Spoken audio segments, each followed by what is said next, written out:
Cuando escuché el golpe seco en la puerta, supe que ninguna de las versiones que me había contado a mí misma iba a salvarme. El reloj marcaba las 2:17 de la madrugada y el teléfono vibraba sin parar sobre la mesa, mostrando un nombre que ya no podía fingir no entender. Afuera, la lluvia volvía a caer con la misma insistencia que aquella tarde en que conocí a Alejandro. Pensé en no moverme, en quedarme inmóvil, como si el silencio pudiera borrar semanas enteras de mentiras. Pero algo dentro de mí, algo que ya había cambiado para siempre, me obligó a levantarme. Porque en ese instante comprendí que el hombre perfecto nunca había existido. Y que todo había comenzado mucho antes, en un encuentro aparentemente inofensivo. Fue una tarde gris, de esas en las que el centro parece cansado de sí mismo. Yo había salido del trabajo más tarde de lo habitual, y la lluvia me sorprendió sin paraguas, obligándome a refugiarme bajo el toldo de una cafetería estrecha, con vidrios empañados y olor a café recién molido.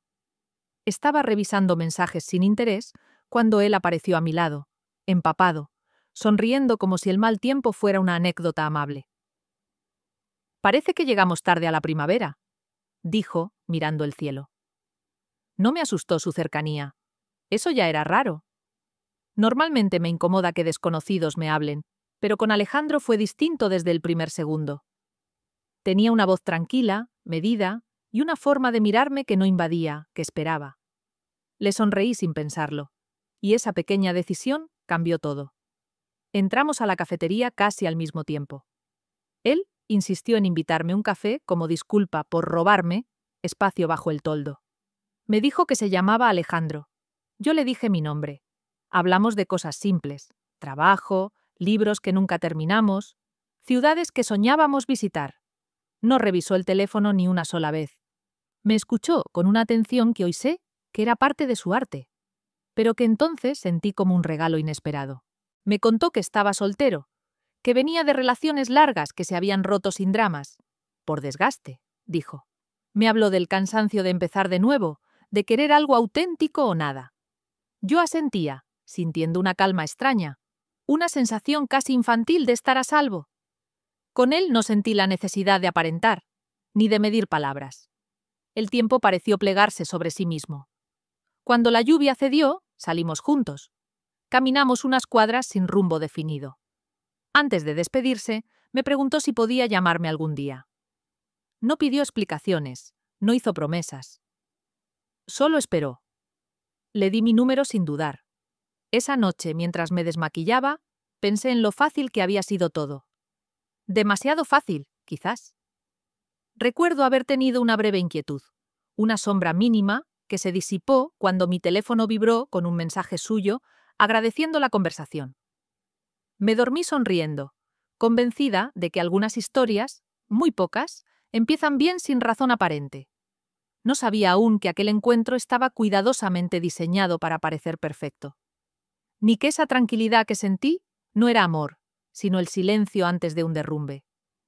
Afuera volvió a llover, y la puerta volvió a sonar. Esta vez, ya no había refugio posible. Alejandro convirtió las citas en una coreografía impecable.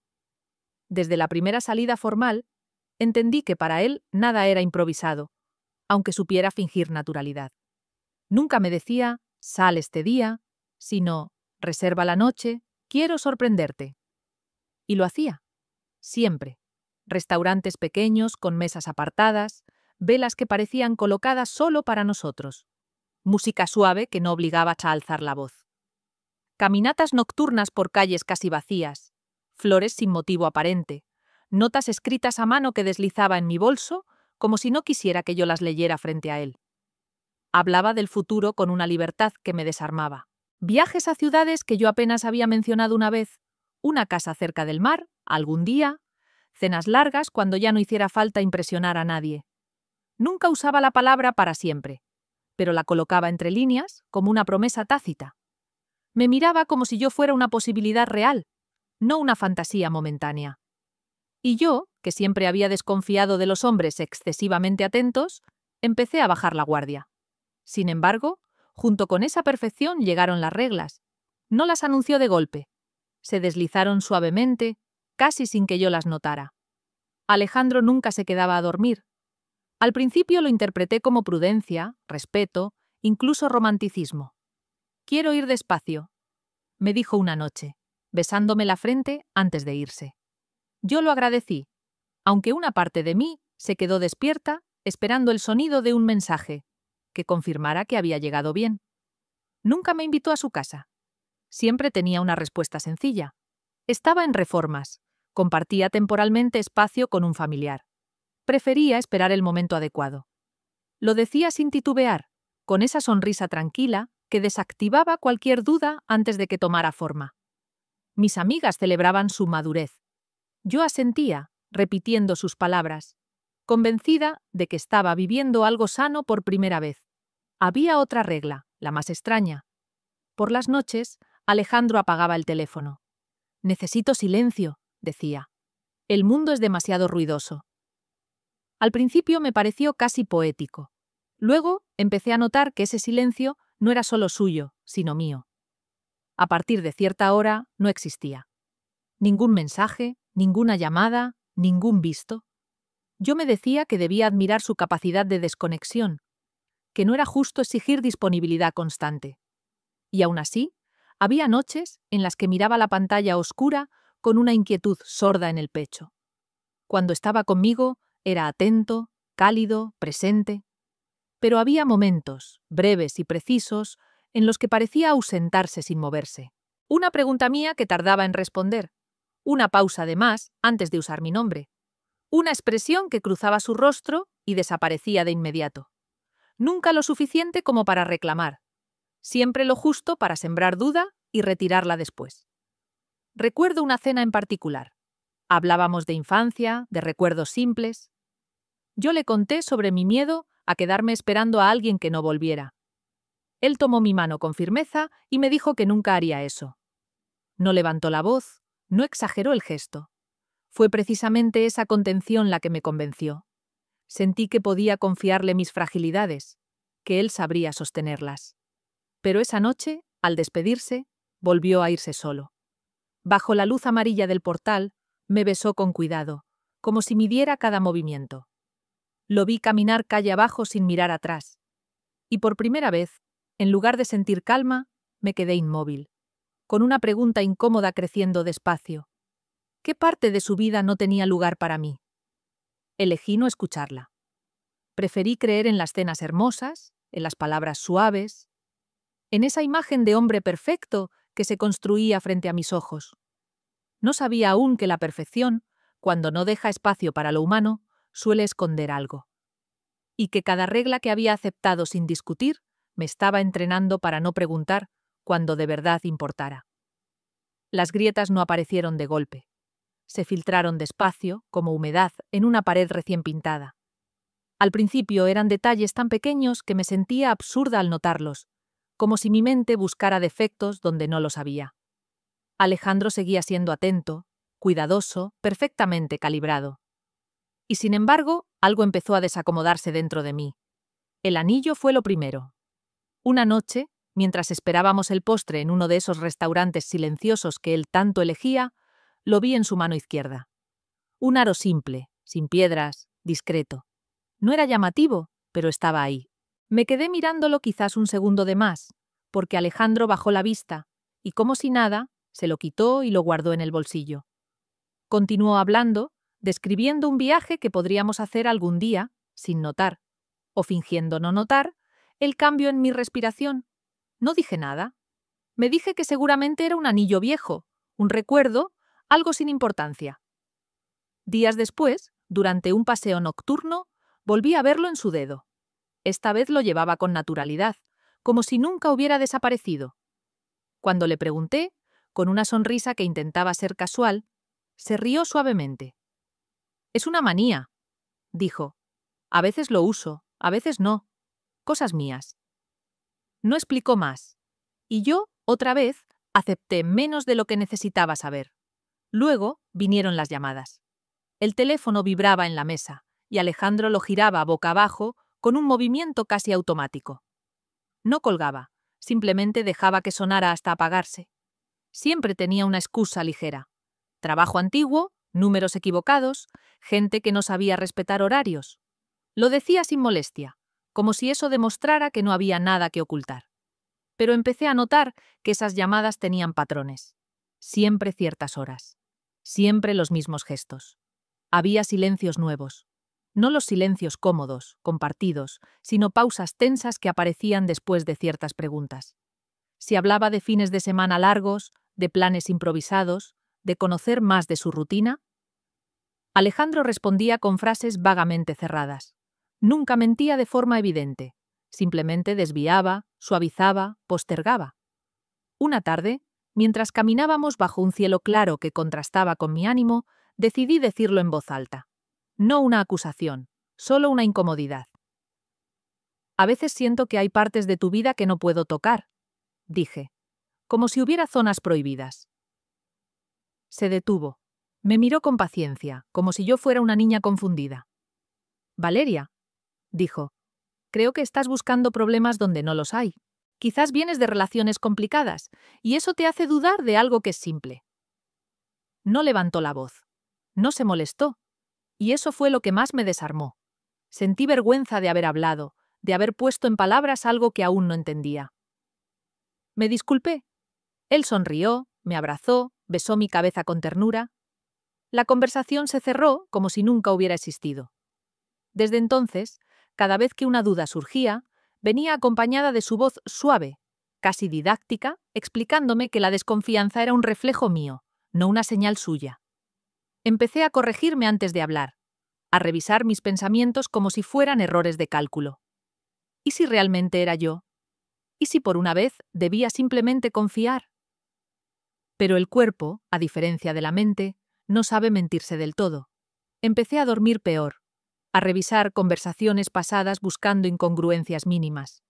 Había días en los que Alejandro parecía completamente conmigo, y otros en los que su atención era perfecta pero distante, como una luz que alumbra sin dar calor.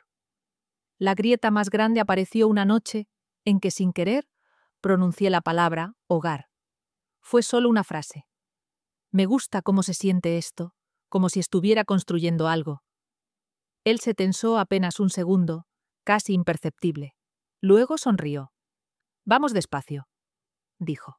Las cosas buenas necesitan tiempo. Asentí, pero entendí que no hablábamos del mismo tiempo. Aquella noche, al despedirse, volvió a apagar el teléfono frente a mí.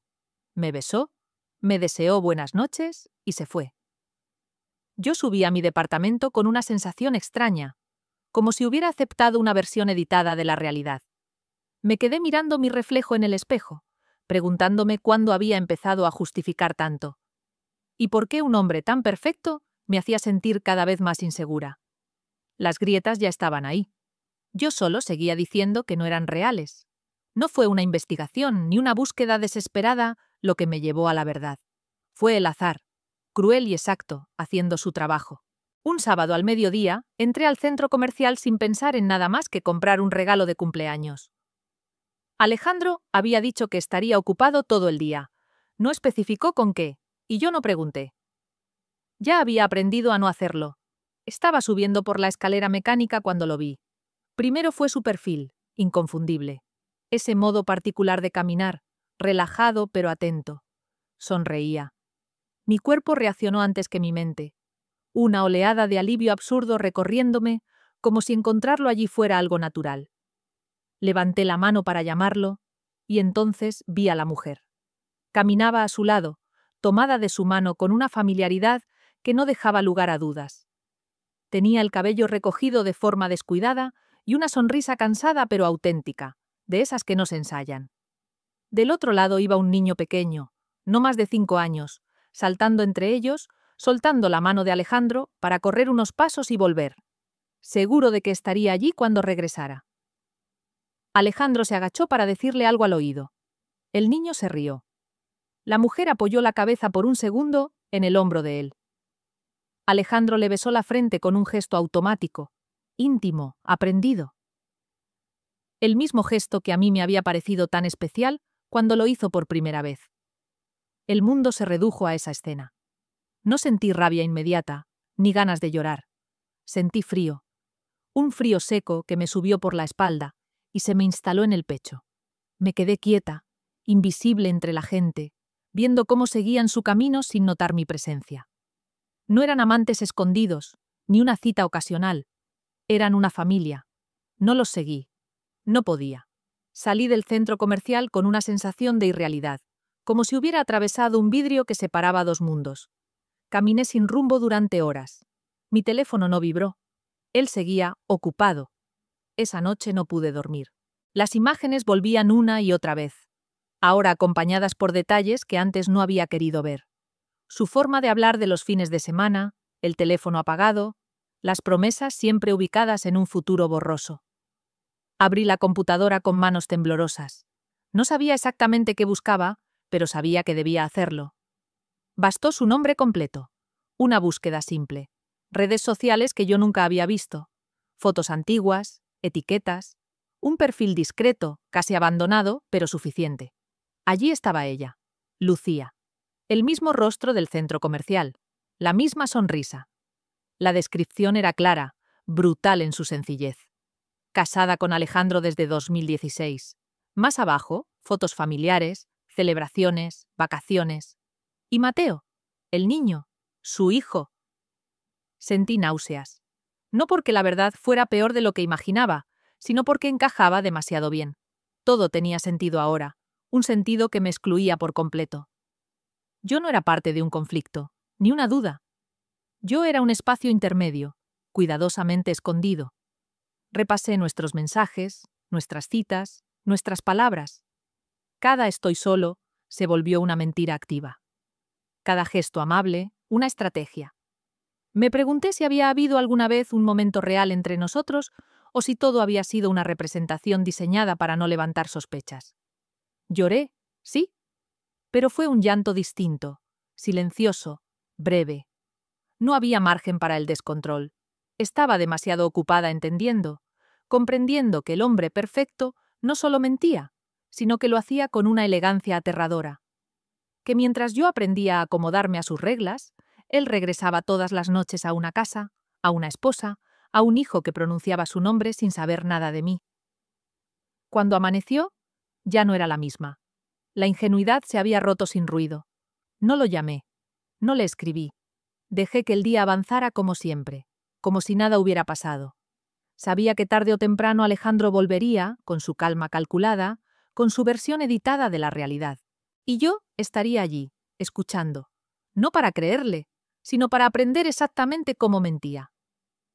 Lo enfrenté 3 días después, no porque necesitara tiempo para procesarlo, sino porque quería observarlo. Quería ver si en algún momento, sin saber que yo ya conocía la verdad, se le escapaba una grieta adicional. No ocurrió. Durante esos días, fue el mismo Alejandro de siempre. Mensajes cuidados, llamadas breves pero afectuosas. Esa paciencia calculada que ahora me resultaba casi ofensiva. Cuando finalmente le pedí vernos, aceptó sin sospechar nada. Elegí un lugar público, un bar tranquilo, con mesas separadas y luz tenue, donde las conversaciones ajenas se mezclan sin invadirse. Llegué antes. Cuando apareció, sonrió al verme, ese gesto ensayado que tantas veces me había tranquilizado. Me besó la mejilla y se sentó frente a mí como si nada pesara entre nosotros. «Te noto seria», dijo. «¿Todo bien?» No respondí de inmediato.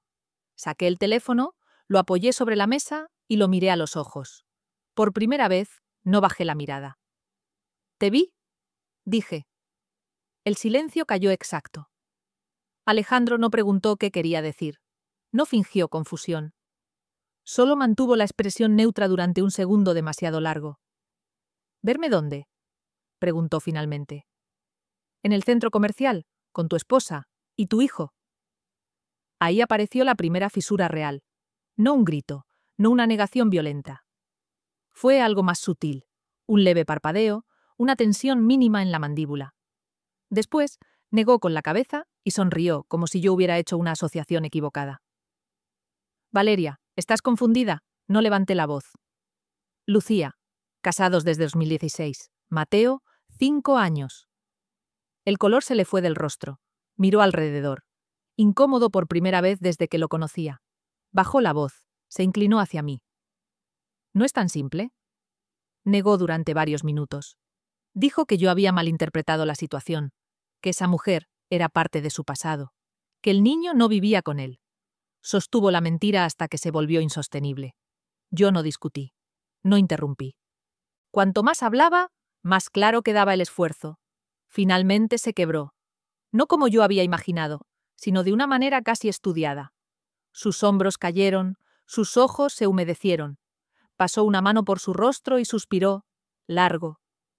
«Mi matrimonio está muerto», dijo. «Lleva años siéndolo. Sigo ahí solo por Mateo. Estoy atrapado».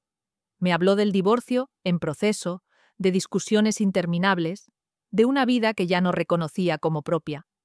Dijo que conmigo había vuelto a sentirse vivo, entendido. Lloró.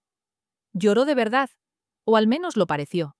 El hombre perfecto se mostraba ahora roto, vulnerable, humano.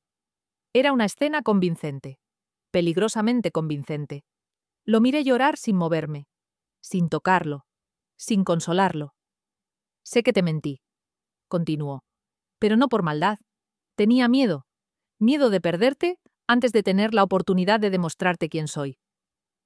Sentí algo extraño en ese momento. No alivio, no compasión, claridad.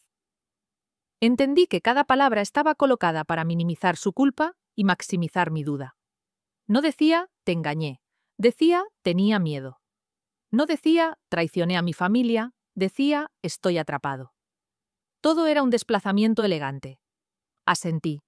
Le dije que necesitaba tiempo, que entendía su situación, que no era fácil para nadie. Vi cómo el alivio cruzaba su rostro, cómo reaparecía, poco a poco, la seguridad. Me tomó la mano. No la retiré. «Gracias por no juzgarme», susurró. Sonreí. Fingí creerle.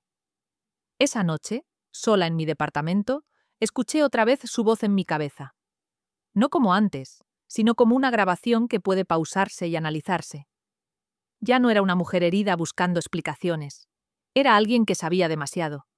Entendí que decir la verdad no siempre libera. A veces, expone. Y Alejandro acababa de mostrarme algo más valioso que una confesión completa. La forma exacta en que justificaba su mentira. Mientras él dormía tranquilo en su casa, junto a su esposa y su hijo, yo tomé una decisión silenciosa. No iba a irme.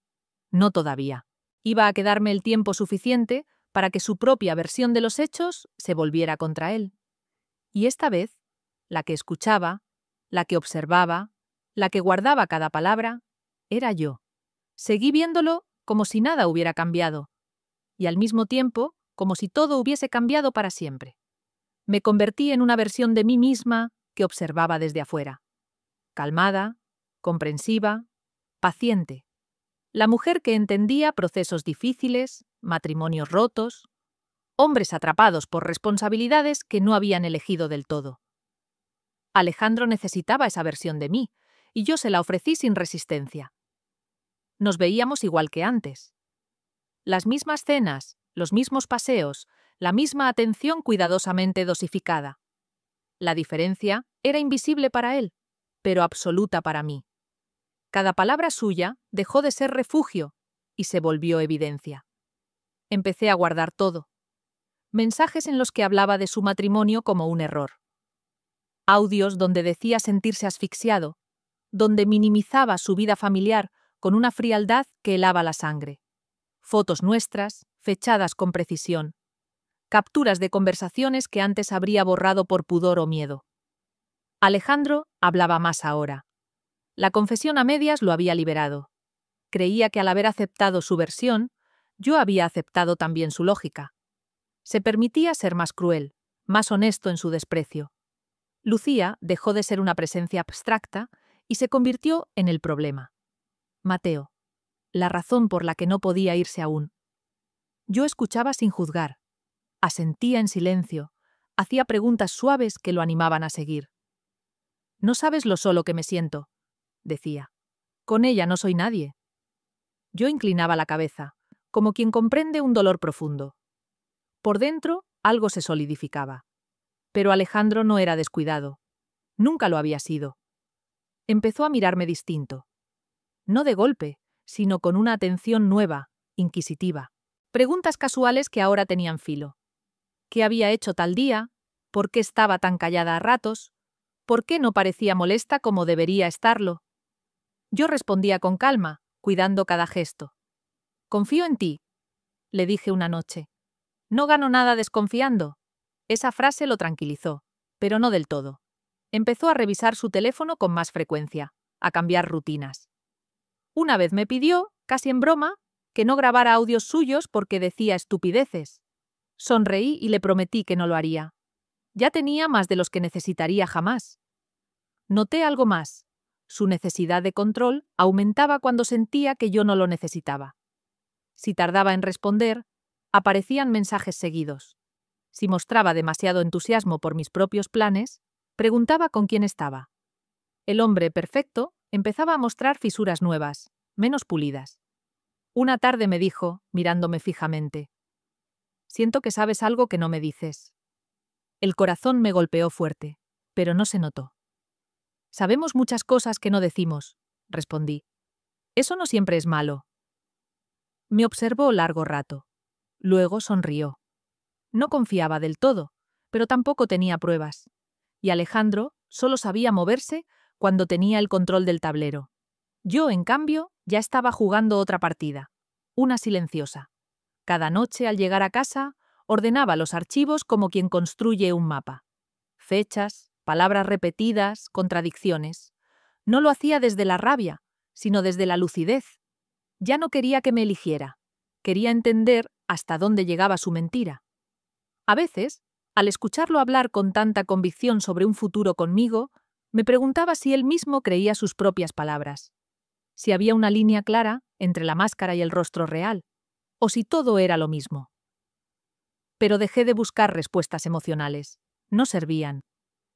Alejandro empezó a sospechar. Sí, lo sentía, pero estaba demasiado seguro de su encanto, de su capacidad para reordenar la realidad a su favor. No entendía que el doble juego ya no lo jugaba solo. Yo seguía siendo la mujer comprensiva, la que esperaba, la que no exigía, y mientras él creía estar sosteniendo dos vidas sin que se tocaran, yo estaba aprendiendo exactamente cómo hacerlas colisionar. Sin prisa, sin ruido, hasta que fuera inevitable. Contactar a Lucía fue más difícil de lo que había imaginado, no por falta de medios, sino por la carga que suponía cruzar ese límite. Durante días, escribí y borré mensajes que nunca envié.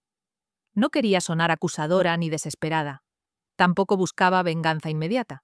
Lo que necesitaba era algo más frágil y preciso. Verdad compartida. Creé un perfil anónimo. Nada elaborado, solo lo suficiente para no ser rastreable. Escribí un mensaje corto, casi frío. Creo que Alejandro te engaña. Tengo información. No quiero problemas. Solo creo que mereces saberlo. Dudé varios minutos antes de enviarlo. Cuando lo hice, sentí un vacío seco en el estómago, como si el aire se hubiera retirado de golpe. Lucía respondió esa misma noche. No con ira, no con incredulidad, solo una pregunta simple. ¿Desde cuándo? Ahí entendí todo. Ella no era una mujer ciega ni ingenua. Era alguien que llevaba tiempo viviendo con una sospecha sin forma. Le contesté con fechas aproximadas. Me pidió que habláramos. Dudé. Luego acepté. Nos encontramos en una cafetería tranquila, lejos del centro. Llegué temprano. Cuando Lucía entró, la reconocí de inmediato. Pero verla de cerca fue distinto. No era la figura homogénea de las redes, ni la mujer sonriente del centro comercial. Tenía ojeras suaves, una elegancia contenida y una mirada cansada de estar alerta. Se sentó frente a mí sin sonrisa. «Gracias por venir», dijo. «No sabía si lo harías». Le dije la verdad, que había dudado. Hablamos durante horas. Yo le conté todo desde el principio. El encuentro casual, las citas, las reglas, las mentiras blandas. No exageré nada. No hacía falta. Lucía escuchó sin interrumpir, con una calma que me sorprendió y me estremeció a la vez. A veces asentía, como si cada frase encajara con piezas que llevaba años intentando ordenar. «Siempre supe que algo no cerraba», dijo finalmente. «Cambios de humor, ausencias, silencios. Pero él es muy bueno explicando. Siempre lo fue. No lloró. Yo tampoco. No era una reunión de dolor, sino de reconocimiento mutuo. Dos mujeres describiendo al mismo hombre desde lados distintos del espejo. Le mostré algunas pruebas. No todas. Mensajes, audios. Lucía apretó los labios al escucharlos, pero no dijo nada de inmediato. Cuando levantó la vista, había algo nuevo en su expresión. No furia, sino decisión. No quiero enfrentarlo aún, dijo. Si lo hago ahora, lo negará todo y desaparecerá mejor camuflado. Necesito ver hasta dónde llega. Asentí. Sin haberlo hablado antes, coincidíamos. Hicimos un pacto silencioso. No hubo estrechones de manos ni promesas solemnes. Solo una comprensión clara. Esperar. Dejarlo hablar, dejarlo mentir, dejar que siguiera construyendo su propia caída. Yo seguiría siendo la otra que no exigía. Ella, la esposa que aún no sabía oficialmente nada. Entre ambas, el tiempo. Empezamos a compartir información con cuidado. Fechas, excusas repetidas, contradicciones. Descubrimos que Alejandro usaba las mismas frases con distintos tonos, que prometía lo mismo con ligeras variaciones, que incluso sus silencios estaban estructurados. Curiosamente, no sentí culpa frente a Lucía. Esperaba reproche, pero no llegó. Lo que sentí fue algo más complejo. Una solidaridad incómoda. No éramos amigas, pero ya no éramos enemigas invisibles. Éramos dos mujeres viendo caer una máscara desde ángulos distintos. Al despedirnos, Lucía me miró con atención. «No lo subestimes», dijo. «Cuando se siente acorralado, sabe ser cruel». «Lo sé», respondí. «Por eso no pienso apresurar nada». Volví a casa con una calma nueva. Alejandro seguía escribiéndome mensajes dulces, planificando futuros, hablándome de lo injusta que era su vida actual. Yo respondía con la exactitud justa. Ya no estaba sola en el juego. Y él no lo sabía. Esa noche entendí algo esencial. El hombre perfecto no le falló solo a una. Se había construido sobre la idea de que las mujeres nunca hablarían entre sí. Y ese era su error más grande. El error fue pequeño, casi banal. Tan pequeño que Alejandro nunca lo vio venir. Prometió lo mismo a dos mujeres el mismo día, con la misma ligereza con que siempre había prometido todo, creyendo que el tiempo, su mayor aliado, volvería a acomodarlo a su favor. Me escribió temprano esa mañana, un mensaje largo, cargado de ternura calculada. Decía que necesitaba verme ese viernes, que tenía algo importante que decirme. Hablaba de decisiones, de valentía, de empezar de nuevo. No mencionó fechas, pero lo insinuó todo. El futuro volvía a aparecer, brillante y cercano. Horas después, Lucía me escribió. Hoy me dijo que este viernes me va a decir algo importante, que quiere ser honesto. No hizo falta agregar nada más. Todo encajó con una precisión casi elegante. Alejandro no solo repetía promesas, repetía escenas completas, adaptándolas apenas al público. Sentí una mezcla de náuseas y lucidez. Ese era el momento que habíamos esperado sin apurarlo. Decidimos no confrontarlo aún, al contrario. Ajustamos el escenario. Esa noche lo vi. Me comporté como la versión más entregada de mí misma. Sonreí, escuché, toqué su mano cuando hablaba de lo difícil que le era soltar una vida que ya no sentía como propia. Noté algo nuevo en él. Una ansiedad más evidente, una prisa mal disimulada. Necesitaba cerrar algo, asegurarse de algo, de mí. A veces siento que soy un monstruo, dijo, pero contigo puedo decirlo en voz alta. Respiré hondo, como si me costara hablar. Si vas a dar un paso, dije suavemente. Quiero saber que no mientes ni siquiera cuando duele. Me miró con una mezcla de alivio y vanidad, y entonces hizo exactamente lo que necesitábamos. Mi familia fue un error, dijo, un impulso mal elegido. Todo lo que soy ahora empezó cuando te conocí. No levanté el teléfono. No parecía una provocación. Funcionó mejor. Él mismo pidió grabar un audio para cuando te vuelva la duda, dijo, medio en broma. Habló durante casi 2 minutos. Fue cruel. No gritó, no insultó. Simplemente habló de su esposa como de una carga y de su hijo como de una cadena que aún no sabía cómo romper. Cuando terminó, me besó. «Ahora sabes quién soy», susurró. Asentí. Y guardé el audio. Lucía ya había hablado con un abogado.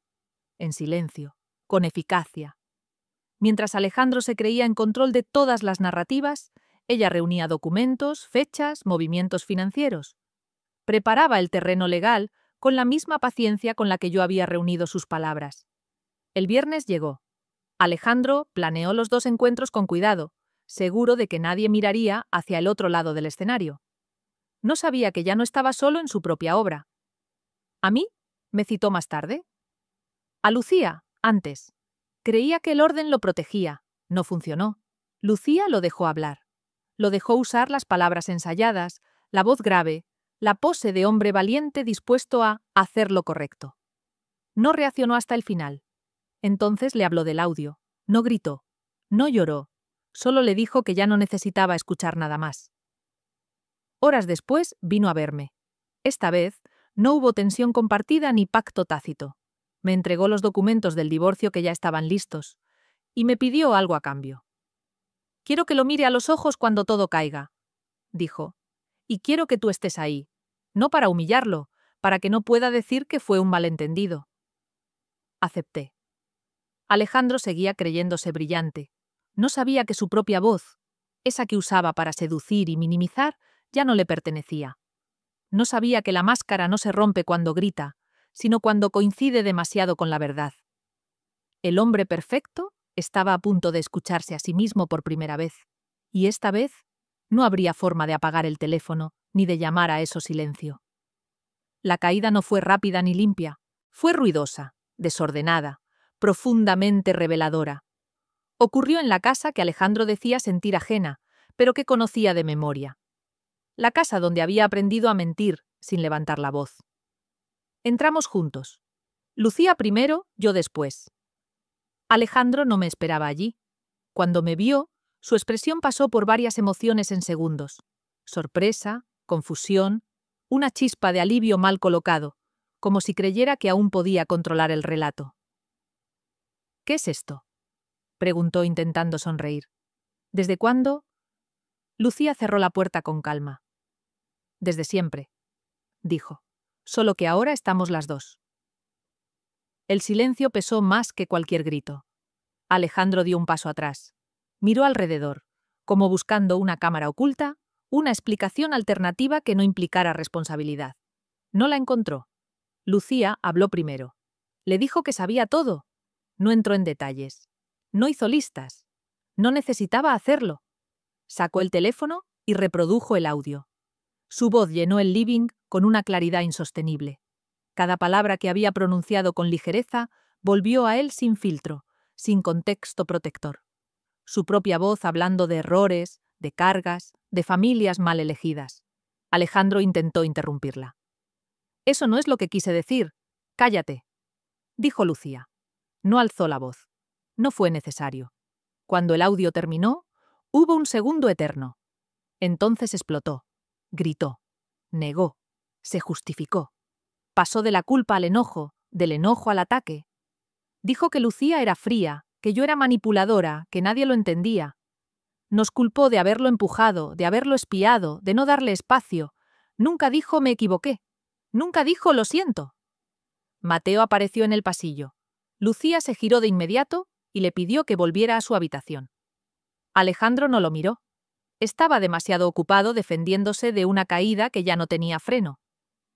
Lucía sacó los documentos. Los dejó sobre la mesa con precisión quirúrgica. «Quiero el divorcio», dijo, «y custody compartida bajo estas condiciones». Alejandro bajó la voz. Suplicó.